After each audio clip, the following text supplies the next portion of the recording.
पाकिस्तान में रहते हुए काफ़ी लड़कों को नए-नए जो बड़े हो रहे होते हैं उनको नया-नया एक शौक चढ़ता है कि हम जिम जाएँ और अपनी फ़िज़ीक को बेटर करें। लेकिन इस प्रोसेस में उनकी फ़िज़ीक बेटर तो नहीं होती, होता क्या है? आइए बात करते हैं। अस्सलाम वालेकुम दोस्तों, मेरा नाम है शायान नज़ीर और आज मैं ये वीडियो उन लोगों के लिए दोबारा लेके आया हूँ जो जिम नए-नए जॉइन किया है या एक बिगिनर लेवल पे हैं। हम में से बहुत ज़्यादा लोगों को शौक़ होता है कि हम लोग जिम जॉइन करें और अपनी फ़िज़ीक को सही करें। लेकिन जब जिम जॉइन करते हैं तो हमारे ज़हन में बहुत ज़्यादा सवालात घूम रहे होते हैं। एक बिगिनर के ज़हन में क्या सवालात घूम रहे होते हैं कि क्या सब मुझे ही देख रहे हैं, या क्या मैं बहुत ज़्यादा पतला हूँ या बहुत ज़्यादा मोटा हूँ, या क्या मैं कुछ सही कर भी रहा हूँ, या क्या ये मशीन क्या करती है। तो ये सारे सवालात अक्सर बिगिनर लेवल के लिफ्टर्स में होते हैं और ये नेचुरल सी बात है, कोई इसमें गलत बात नहीं है। ये सवालात आएंगे जब भी इनके जवाब भी मिलेंगे, और जवाब तभी मिलेंगे जब आप सीखेंगे। मैं कुछ टिप्स और टेक्निक्स के बारे में बात करने वाला हूँ जो हमें एक बिगिनर लेवल के लिफ्टर को बहुत ज़्यादा फ़ायदा करेगा। अच्छा, हमेशा की तरह एंड में मैं आपको एक प्रो टिप भी दूंगा कि किस तरीके से आप अपनी जो बॉडी बिल्डिंग जर्नी को आप स्टार्ट कर रहे हैं तो उसको किस तरीके से आप कंटिन्यू कर सकें, आप 1 हफ्ते 2 हफ्ते बाद छोड़ ना दें।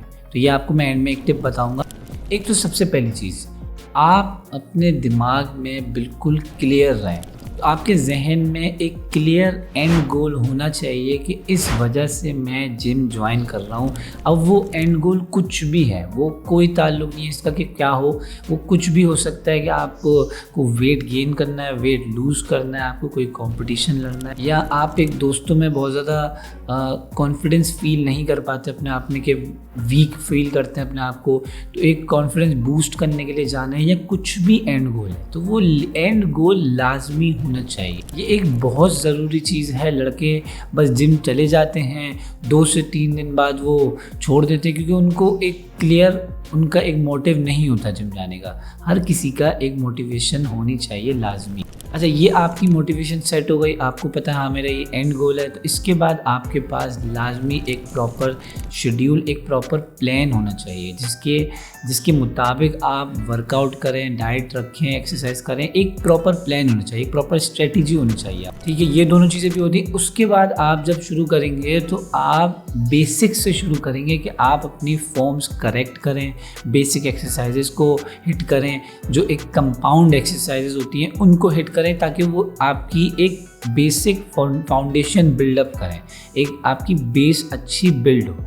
कंपाउंड एक्सरसाइजेज में आपके पास डेडलिफ्ट्स आती हैं, वो आपको बहुत ज़्यादा फ़ायदा देगी। स्क्वाट्स आते हैं, वो आपकी एक कंपाउंड एक्सरसाइज जो आपकी ओवरऑल बॉडी को एक बिल्डअप करेगी। बेंच प्रेसेस होते हैं, ओवरहेड प्रेसेस होते हैं। तो ये सारी कंपाउंड एक्सरसाइज जितनी भी हैं ये आपकी ओवरऑल बॉडी के मसल्स को हिट करती हैं और एक रूटीन में लेके आती हैं। आपका मसल जो एक नॉर्मल रूटीन से एक वर्कआउट रूटीन में आया है तो उसको एक आदत डालनी पड़ती है कि हाँ इस तरीके के भी रूटीन होते हैं, उस मसल को हमें एक आदत डालनी। ये 3 चीज़ें हो गई। चौथी चीज़ वही चीज़ जिस पे मैं हमेशा बहुत ज़्यादा एम्फेसाइज करता हूँ, जो कि है न्यूट्रिशन, मीन्स डाइट। न्यूट्रिशन बहुत ज़्यादा एक इम्पॉर्टेंट चीज़ है आपकी बॉडी बिल्डिंग में। अगर एक्सरसाइज एक आपका 1/4 है तो ये 3/4 है। ये बहुत इम्पॉर्टेंट पार्ट है और इसको अगर लोग एक साइडलाइन कर देते हैं तो इसी वजह से उनकी बॉडी सालों साल भी नहीं बिल्डअप होती। तो न्यूट्रिशन डाइट आपको बहुत ज़्यादा सोच समझ के, बहुत ज़्यादा एक प्लान करके रखनी चाहिए, और किस लिहाज से अपने बजट को देखते हुए, अपने शेड्यूल को देखते हुए किस तरीके से आप अपनी डाइट प्लान रखेंगे, ये लाजमी चीज़ है। अगर आप डाइट अच्छी रखेंगे तो ही आपके जो गोल्स हैं, जो एक्सरसाइजेज हैं, जो भी आप चीज़ कर रहे हैं वो उसमें बेहतरी है। न्यूट्रिशन में जनरली मैं बता दूं कि अगर आप वेट गेन कर रहे हैं तो आपको कार्ब्स और फैट्स थोड़े से बढ़ाने, और अगर आप वेट लूज़ कर रहे हैं तो कार्ब्स और फैट कम करने। तीसरा प्रोटीन होता है। प्रोटीन आई थिंक दोनों ही फेजेस में, दोनों ही चीज़ों में ऑलमोस्ट सेम ही रहेगा। अगर आपको वेट लूज़ भी करना है तो भी आपको प्रोटीन थोड़ा सा ज़्यादा इंटेक करना है, और आपको बिल्ड करना है तो आपको लाजमी ही प्रोटीन ज़्यादा इंटेक करना है। अच्छा, ट्रेनिंग प्रोग्राम की बात करते हैं कि ट्रेनिंग प्रोग्राम क्या रखना चाहिए। तो शुरू में तो देखिए, सबसे पहली बात आपको 7 दिन 10 दिन तक एक बेसिक फाउंडेशन बिल्डअप करना है। बेसिक आप एक्सरसाइजेस पे रहें, एक मसल्स को नो हाउ हो जाए, जब तक मसल्स आपके एक रूटीन में आ जाए कि हाँ हमें एक वेट उठाना होता है आगे। उसके बाद जब ये चीज़ हो जाए उसके बाद आप एक ट्रेनिंग प्रोग्राम को अडॉप्ट करें। टिपिकल ट्रेनिंग प्रोग्राम ये होता है कि आपने एक मसल ग्रुप को वीक में, हफ्ते में 2 दफ़ा हिट करना है। ठीक है। बीच में आप 2 से 3 दिन का गैप कर सकते हैं कि जैसे कि आपने मंडे को चेस्ट मारा है तो आप ट्यूसडे और वेडनेसडे का गैप कर सकते हैं और थर्सडे को दोबारा चेस्ट मार सकते हैं। 2 से ढाई दिन में तकरीबन आपका मसल दोबारा प्रिपेयर हो जाता है दोबारा वर्कआउट के लिए। तो इस तरीके से आपको एक वीक में हर मसल को 2 टाइम हिट करना है एटलीस्ट। अगर आप इंटेंस वर्कआउट पे जा रहे हैं, अगर आपको 1, 2, 3 महीने बाद बिल्कुल आदत हो गई, बिल्कुल एक रूटीन में आ गई है, weight lifting, body building, diet white सब कुछ आपकी रूटीन में है, तो फिर आप और इंटेंस कर सकते हैं कि आप 2 दफ़ा हिट कर रहे थे एक मसल ग्रुप को तो आप 3 दफ़ा भी हिट कर सकते हैं। 2 दिन में आपका मसल बिल्कुल तैयार हो जाता है, आप दोबारा वर्कआउट उस मसल ग्रुप का कर सकते हैं। तो आप इस तरीके का प्लान भी बना सकते हैं ट्रेनिंग का कि आप 3 दफ़ा भी हिट करें। अच्छा, अब बारी आती है प्रो टिप की। तो प्रो टिप मैं अपने पर्सनल एक्सपीरियंसेस के हिसाब से जो मैं बताऊंगा वो ये कि आप अपने बॉडी बिल्डिंग जर्नी जब स्टार्ट करें, डाइट करें, वर्कआउट्स करें, जो भी कर रहे हैं आपने सारी चीज़ें कर रहे हैं, तो इन सब प्रोसेस में आप अपने आप को टॉर्चर ना करें।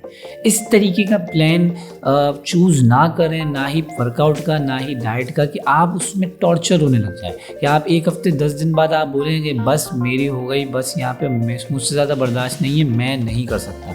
तो आप इस तरीके का प्लान चूज़ करें, वर्कआउट भी डाइट भी, कि आप उसको लॉन्ग टर्म कंटिन्यू कर सकें।